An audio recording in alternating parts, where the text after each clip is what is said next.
Hello students, केसी coaching centre में आप सभी का स्वागत है। हम जो है फोर्थ सेमेस्टर के ऑब्जेक्टिव सीरीज के अंतर्गत आज यूनिट 8 ऑप्टिकल फाइबर के क्वेश्चन लेकर के आए हैं। आइए क्वेश्चन देखते हैं। फर्स्ट क्वेश्चन है हमारा, fibre optics structure consist of. Fibre optics के जो स्ट्रक्चर में क्या क्या चीज़ें होती हैं? कोर, क्लैडिंग, शीथ या प्रोटेक्टिव लेयर, जिसे हम जैकेट भी कह देते हैं, ऑल ऑफ दीज। तो ये सबसे अंदर की कोर जो है सबसे इनर पार्ट होता है, उसके ऊपर क्लैडिंग चढ़ी हुई होती है और सबसे ऊपर हमारे शीथ या प्रोटेक्टिव लेयर या जैकेट होती है। तो इसका मतलब इसमें ऑप्शन नंबर डी जो है वो करेक्ट आंसर होगा। तो option D is the correct answer. Next question देखते हैं। Optical fibre works on the principle of. Optical fibre कौन से सिद्धांत पर कार्य करता है? तो हमें मालूम है ये पूर्ण आंतरिक परावर्तन या टोटल इंटरनल रिफ्लेक्शन पर वर्क करता है। ऑप्शन सी जो है इसका करेक्ट आंसर होगा। नेक्स्ट क्वेश्चन देखते हैं।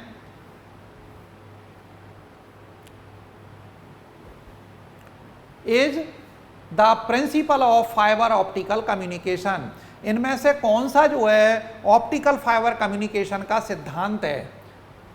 तो इसमें टोटल इंटरनल रिफ्लेक्शन, यानी ऑप्शन सी जो है वो करेक्ट आंसर होगा। नेक्स्ट क्वेश्चन देखते हैं।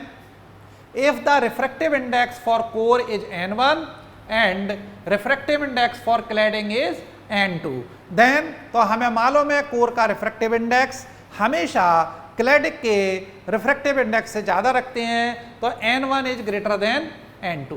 ऑप्शन ए इसका करेक्ट आंसर होगा। नेक्स्ट क्वेश्चन है। In optical fibre the coded information propagates in the form of. तो जो हमारे पास इंफॉर्मेशन है ऑप्टिकल फाइबर में वो किस फॉर्म में जाती हैं? तो हमें मालूम है ऑप्टिकल फाइबर में जो इंफॉर्मेशन जाती है वो लाइट वेव गाइड के रूप में आगे बढ़ती है। इसका मतलब ये साउंड वेव्स यानी लाइट वेव्स के रूप में आगे बढ़ती है। ऑप्शन नंबर बी इसका करेक्ट आंसर होगा। नेक्स्ट क्वेश्चन देखते हैं। The core of the glass fibre is made up of. तो जो ग्लास फाइबर है उसकी जो कोर होती है वो सिलिकॉन डाइऑक्साइड SiO2 की बनी होती है, यानी कि सिलिकॉन ऑक्साइड। ऑप्शन नंबर ए इसका करेक्ट आंसर होगा। नेक्स्ट क्वेश्चन देखते हैं। Optical fibre is made of. तो जो ऑप्टिकल फाइबर है वो किस चीज का बना होता है? मेटेलिक कंडक्टर का, plastic doped with metallic impurities, dielectric material या मैग्नेटिक ऑक्साइड। तो ये डाइलेक्ट्रिक मटेरियल के बने होते हैं। ऑप्शन सी इसका करेक्ट आंसर होगा। नेक्स्ट क्वेश्चन देखते हैं। In optical fibre communication the information is transfer in the form of light with the help of. तो किसके हेल्प की सहायता से ऑप्टिकल कम्युनिकेशन में किसकी सहायता से इंफॉर्मेशन का ट्रांसफर एक जगह से दूसरी जगह के लिए किया जाता है? तो हेल्प किसकी लेते हैं? एक तो है किसकी फॉर्म में किया जाता है और एक है किसकी हेल्प, किसकी सहायता से किया जाता है। तो वो ऑप्टिकल फाइबर केबल्स होते हैं जो समुद्र वगैरह में डाले हुए होते हैं और उसके द्वारा हम जो है इस ऑप्टिकल फाइबर कम्युनिकेशन में इंफॉर्मेशन को ट्रांसफर करते हैं। नेक्स्ट क्वेश्चन देखते हैं। In the structure of fiber optic cable, the refractive index of core is always greater than the refractive index of cladding. Core का जो रिफ्रैक्टिव इंडेक्स है वो क्लेडिंग से हमेशा ज्यादा रखा जाता है, तो greater than the refractive index of cladding. Next question देखते हैं। In the structure of fibre dash dash provides additional strength and prevents the fibre from any damage. तो किससे? बफर कोटिंग से इसे सुरक्षित रखा जाता है, ये बफर कोटिंग आता है। नेक्स्ट क्वेश्चन है। The cladding dash dash surrounds the fibre core. जो क्लैडिंग है वो चारों ओर से किस चीज से सराउंड्स होती है? Is used to reduce optical interface, is used to protect the fibre, acts to help guide the light in the core और ensures that the refractive index remains constant। तो इसमें ऑप्शन सी सही होगा, क्योंकि ये हमारे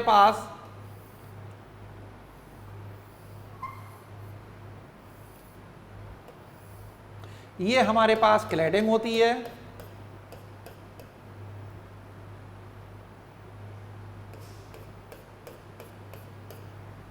और क्लैडिंग के अंदर जो लाइट जाती है ये हमारे पास एक्सिस है। जब लाइट जाती है तो यहाँ पर इस जगह पर क्रिटिकल एंगल से ज़्यादा टकराती है और ये इंटरफेस होता है हमारा क्लैडिंग का, कोर क्लैडिंग का। तो ये यहाँ से पूर्ण आंतरिक परावर्तन यानी टोटल इंटरनल रिफ्लेक्शन होता है, इसी तरीके से यहाँ से होता है। तो ये कोर क्लैडिंग इंटरफेस यानी क्लैडिंग क्या करती है, help guide the light in the core, core में चलने के लिए ये इसे सहायता करती है। इंटरफेस की वजह से ही लाइट इसमें टोटल इंटरनल रिफ्लेक्शन होता है और उसकी वजह से ये लाइट आगे बढ़ती है। नेक्स्ट क्वेश्चन है हमारा, for total internal reflection the angle of incidence is greater than critical angle. क्रांतिक कोण से ज्यादा कोण पर जब डालते हैं तभी टोटल इंटरनल रिफ्लेक्शन की घटना होती है।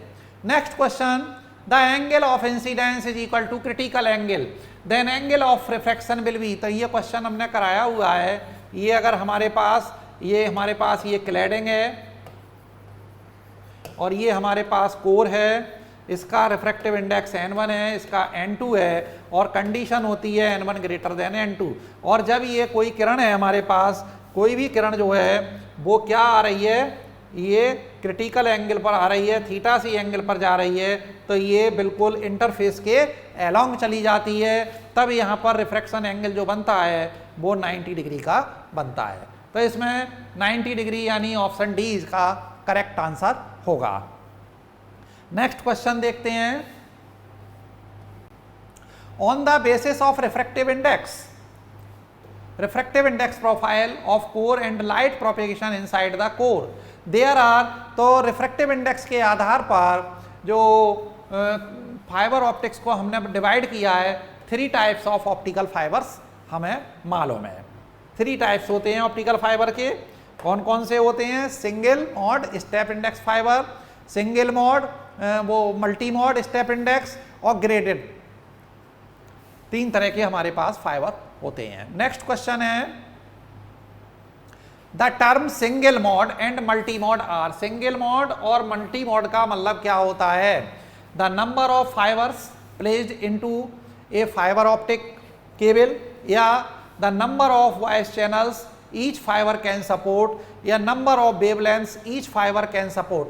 तो इसका सिंगल मोड और मल्टी मोड का मतलब होता है कि ये कितने नंबर ऑफ वेवलेंथ्स को कैरी करता है।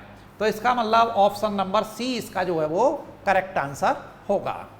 नेक्स्ट क्वेश्चन है हमारा क्वेश्चन नंबर 16। क्या है, single mode fibre allows single mode propagation, the cladding diameter must be at least। ये जो है सिंगल मोड फाइबर है, ये इसमें क्लैडिंग का डायमीटर सिंगल मोड फाइबर में कोर की तुलना में कितना होना चाहिए, twice the core diameter, thrice the core diameter, 5 times the core diameter या 10 टाइम्स द कोर डायमीटर। तो ये 10 गुना होना चाहिए कोर के डायमीटर का, यानी ऑप्शन नंबर डी इसका करेक्ट होगा, 10 times the core diameter. Next question देखते हैं, multi mode step index fibre has. तो जो multi mode step index fibre होता है, large core diameter and large numerical aperture, ये सही है बिल्कुल।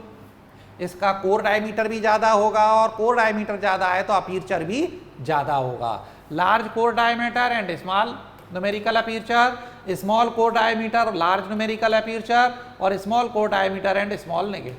तो ऑप्शन नंबर ए ही इसका करेक्ट आंसर होगा।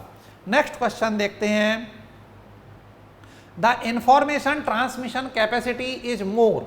जो इंफॉर्मेशन ट्रांसमिशन कैपेसिटी होती है वो कौन से वाले फाइबर में सबसे ज़्यादा होती है।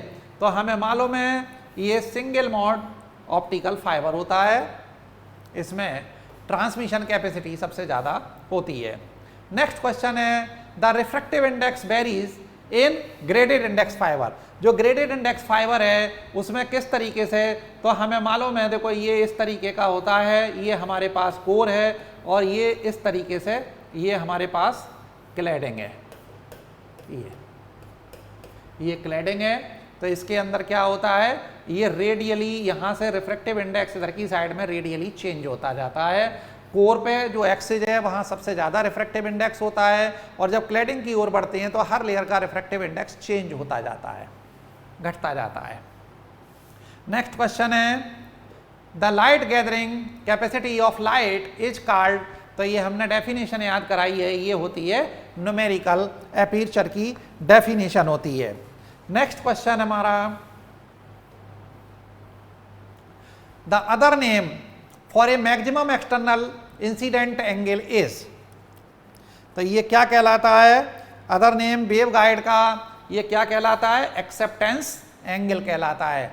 मैक्सिमम एंगल जिस पर जो इंसिडेंट लाइट है वो वेव गाइड में प्रोपेगेट हो जाए तो वो एंगल क्या कहलाता है, हमारा इंसिडेंट एंगल कहलाता है। इसका हमने एक इस तरीके का ये डायग्राम भी बनवाया था। ये हमारे पास कोर है और यहाँ पर ये, तो ये वाली जो ये हमारे पास एक्सिस है, ये जो एंगल है मैक्सिमम एंगल, ये एक्सेप्टेंस एंगल थीटा ए कहलाता है। और इस पर जाने के बाद ये टोटल इंटरनल रिफ्लेक्शन होता है, पूरी रे इसी के अंदर जाती रहती है और बाहर निकल जाती है, तो ये हमारा एक्सेप्टेंस एंगल कहलाता है। नेक्स्ट क्वेश्चन है the maximum angle of incidence for which the light can propagate within the fibre by total internal reflection is called as, तो ये क्या कहलाएगा हमारा, ये भी वही है, हमारा मैक्सिमम एंगल है, acceptance angle. Next question approximately is the frequency limit of the optical fibre, तो ये 40 गीगाहर्ट्ज होती है, फ्रीक्वेंसी लिमिट होती है ऑप्टिकल फाइबर की। नेक्स्ट क्वेश्चन है in optical fibres which is the most beneficial core index fibre, तो सबसे ज्यादा मोर बेनिफिशियल जो होता है वो ग्रेडेड इंडेक्स फाइबर होता है। Next question high information carrying capability of optical fibre is measured with their, किसके द्वारा मेजर की जाती है, हाई इंफॉर्मेशन कैरिंग कैपेबिलिटी को, तो ये हमारे पास हाई आती है बैंडविड्थ, ऑप्शन नंबर बी इसका करेक्ट होगा। नेक्स्ट क्वेश्चन देखते हैं the bandwidth of the optical fibre is, तो ये होती है 900 टेराहर्ट्ज, याद रखनी है। नेक्स्ट क्वेश्चन है हमारा Rayleigh scattering coefficients is proportional to 1/λ/4, option number D इसका करेक्ट होगा। नेक्स्ट क्वेश्चन है हमारा multi mode step index fibre has, multi mode step index fibre में क्या होता है, तो large core diameter, large numerical aperture, large core diameter, small numerical aperture, small core diameter और लार्ज न्यूमेरिकल एपर्चर या small core diameter small numerical aperture, तो ये हमारा होता है large core diameter and large numerical aperture. Next question है if n1 and r2, n1 and n2 are the refractive indices of the core and the cladding respectively, then the numerical aperture of the fiber is, कितना होता है numerical aperture, √n1 square minus n2 square, और यही होता है sine inverse of na जो theta है, ये जो है जो एक्सेप्टेंस एंगल का साइन होता है वो भी न्यूमेरिकल एपर्चर कहलाता है। इसमें ऑप्शन नंबर सी जो है वो करेक्ट होगा, √n1 square minus n2 square. Next question है नॉर्मलाइज्ड फ्रीक्वेंसी और B number for fibre having refractive index of core is n1 and cladding is n2 with core radius a and wavelength lambda, किसी भी हमारे पास जो है refractive index जो है वो कोर का n1 है और क्लैडिंग का n2 है और उस कोर की रेडियस a है और जो वेवलेंथ हम उस पर डाल रहे हैं उसकी वैल्यू लैम्डा है, तो बी नंबर या नॉर्मलाइज्ड फ्रीक्वेंसी जो होगी वो 2πa/λ √n1 square minus n2 square के बराबर होगी। तो ये हमारा फार्मूला है, इसे हम लोग याद रखेंगे। नेक्स्ट क्वेश्चन देखते हैं, which of the following is an advantage of optical fibre. तो इसमें ऑप्टिकल फाइबर में कौन सा जो है एडवांटेज है, थिन एंड नॉन फ्लेमेबल, यानी कि ये बिल्कुल सही है, पतला होता है, बाल के बराबर पतला होता है ऑप्टिकल फाइबर, और नॉन फ्लेमेबल होता है, जलता नहीं है, लेस पावर कंजप्शन, बिल्कुल सही है, इकोनॉमिकल होता है, कॉस्ट इफेक्टिव होता है। तो इसका मतलब ऑल ऑफ द एबव, इसमें सारे ही ऑप्शन सही हैं, ऑप्शन डी इसका सही आंसर होगा। नेक्स्ट क्वेश्चन है हमारा, number of mode propagated in step index optical fibre is related in B number as. तो स्टेप इंडेक्स फाइबर में जो बी नंबर होता है वो b²/2 होता है, इसे याद रखेंगे, और यही मल्टी मोड में b²/4 होता है। ये आ गया हमारे पास, number of mode propagated in graded index optical fibre is related to B number is b²/4, option number B correct होगा। नेक्स्ट क्वेश्चन है, in an optical fibre the concept of numerical aperture is applicable in describing the ability of light gathering या light collecting property क्या कहलाती है, numerical aperture कहलाती है, option A इसका correct answer है। नेक्स्ट क्वेश्चन है, the waveguide dispersion can be ignored in. Waveguide dispersion किसमें इग्नोर किया जा सकता है, तो वेवगाइड डिस्पर्सन को जो इग्नोर करने का है वो होता है मल्टी मोड ऑप्टिकल फाइबर में डिस्पर्जन को नेग्लेक्ट किया जा सकता है। नेक्स्ट क्वेश्चन है, has no dispersion no distortion. Distortion किसमें नहीं होता है, single mode step index fibre में। तो ये हमारा ऑप्शन सी इसका करेक्ट आंसर होगा।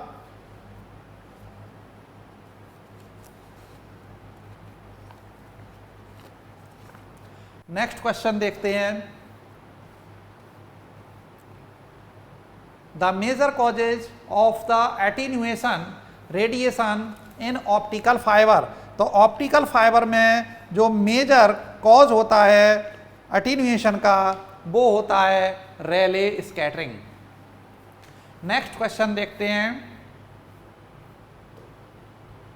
विच among the following is are responsible for the generating attenuation of an optical power in fiber। तो फाइबर में कौन सा एक या कई, एक से ज्यादा भी ऑप्शन सही हो सकते हैं। एब्जॉर्प्शन बिल्कुल सही है अटेन्यूएशन के लिए, स्कैटरिंग के लिए भी होता है, वेवगाइड इफेक्ट भी है। तो इसका मतलब इसमें ऑप्शन नंबर डी जो है वो करेक्ट आंसर होगा, ऑप्शन डी इसका करेक्ट आंसर होगा। नेक्स्ट क्वेश्चन देखते हैं,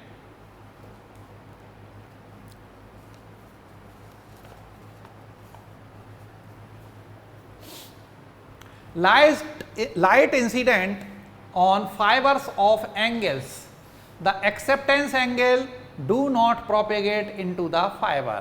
तो यहां ग्रेटर देन आ जाएगा, ऑप्शन बी इसका करेक्ट आंसर होगा,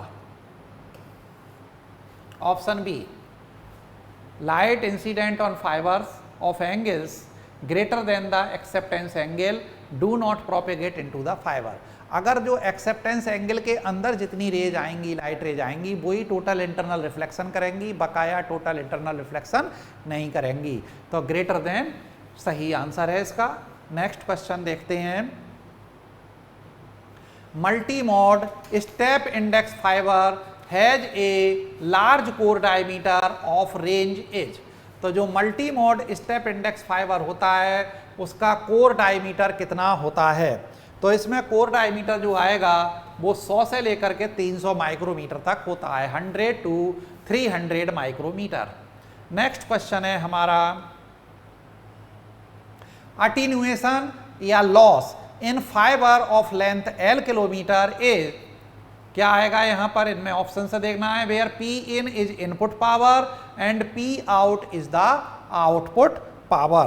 तो इसमें जो है आएगा -10/L log base 10 P out upon P in decibel पर किलोमीटर। ऑप्शन ए इसमें बिल्कुल करेक्ट होगा, सही होगा।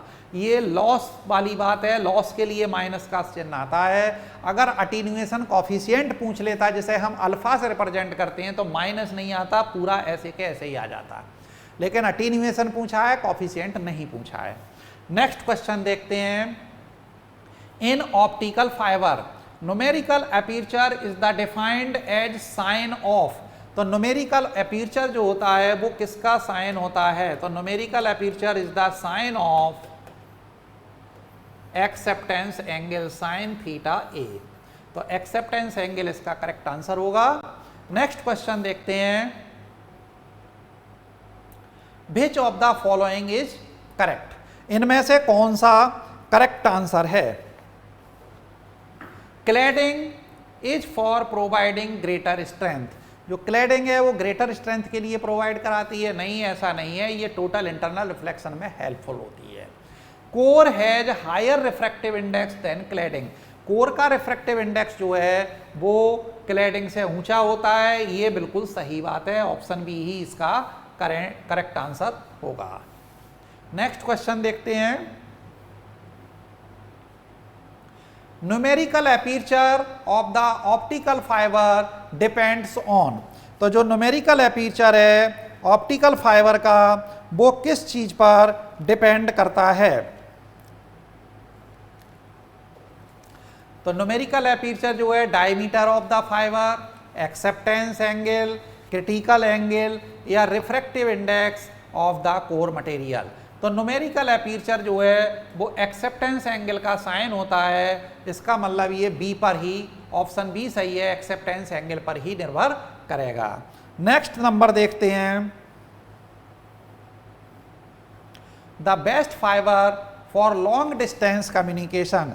तो लॉन्ग डिस्टेंस कम्युनिकेशन के लिए जो बेस्ट फाइबर होता है वो होता है single mode step index fibre.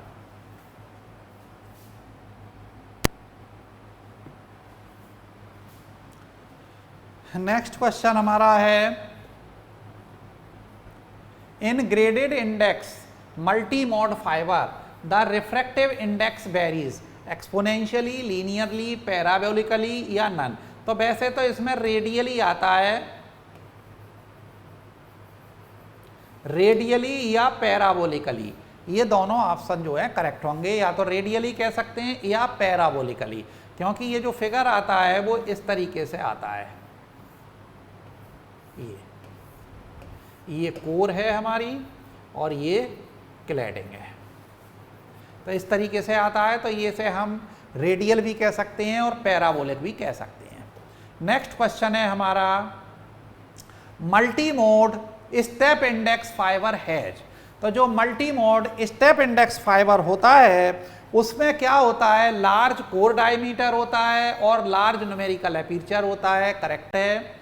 Large core diameter small numerical aperture होता है, small core diameter large numerical aperture होता है, स्मॉल कोर डायमीटर और स्मॉल न्यूमेरिकल एपर्चर होता है। इसका मतलब ऑप्शन नंबर ए इसका करेक्ट आंसर होगा। नेक्स्ट क्वेश्चन देखते हैं।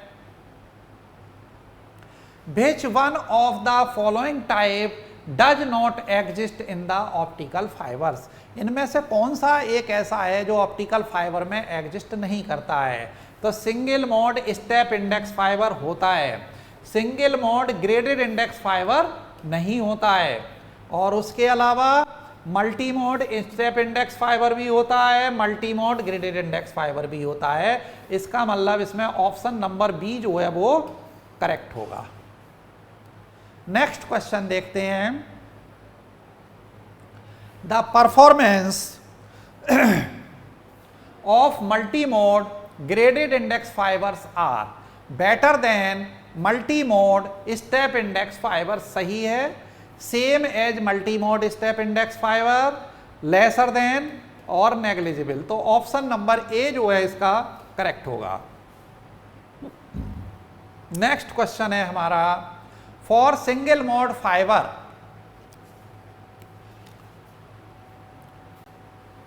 Single mode fibre B number should be less then.